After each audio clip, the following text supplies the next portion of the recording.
First, could you just say which states specifically you guys think have hit the gating requirements at this I'd point? rather not say that, but you'll be seeing it very soon. I mean, there'll be. I'd rather have the governors be able to announce, and they're very proud of it. They've worked hard. Some are in an area that's less susceptible, and some really was done, I think we can say, through talent. They really worked very hard. And, you know, we have some states that got too much credit for what they've done. Frankly, I could name you a couple of those too, and I could name you a couple of them. And we have others that haven't been given credit that have done a phenomenal job. And part of the guidance seems to sort of shift to states and companies the burden not just of additional testing and surveillance, but also this sort of new normal in which, you know, there's smaller crowds in restaurants and bars and well, arenas. that's not going to be normal.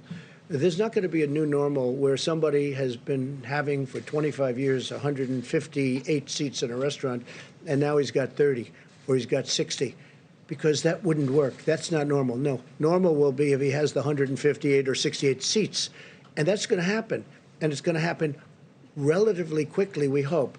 But that's our normal. Our normal is if you have 100,000 people in an Alabama football game, or 110,000 to be exact, we want 110,000 people there. We want every seat occupied. Normal is not going to be where you have a game with 50,000 people. Sure. But to that point, I mean, best case scenario that happens in these states that are doing really well in a month. Obviously, for I think a lot of other states, it's going to be longer than that. So my question is, what is the federal government going to do to sort of help, especially companies, but states and local governments in those positions, to pay for what is now going to be an even longer extended? We're going to be watching over. We're going to see that everything is working out smoothly. We're in very strong communication with the governors. We're going to be helping with testing. They're going to be doing the testing. It's got to be a localized thing, and it really has been since I've been involved, because I came in and federal government's supposed to do testing of parking lots in the middle of a certain state that's 2,000 miles away. It's ridiculous. But the testing has been so incredible. Two things, testing and ventilators. Ventilators are really tough. They're very complex. They're very expensive. They're, you know, very sophisticated machines. Some are unbelievably sophisticated. Well, we built, you saw General Motors yesterday, thousands are being issued.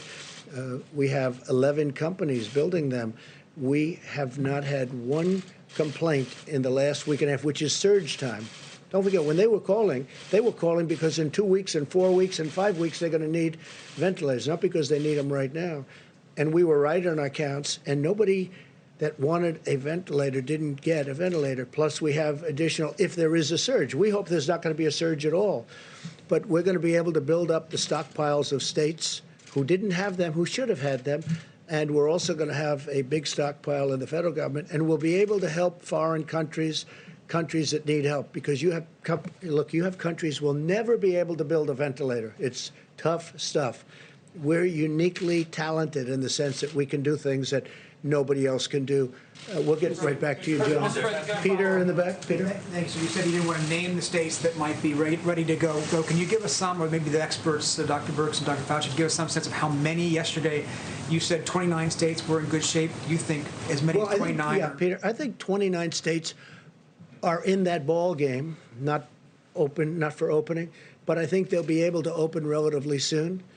I think the remainder are just getting better. Look, New York, New Jersey are having very tough times, and they'll be there. They'll be there at some point, but they're not going to be one of the earlier states. They're going to be later, obviously. I just spoke with the governor of New Jersey. We just spoke with Mike and a couple of folks, and we had a great talk with him.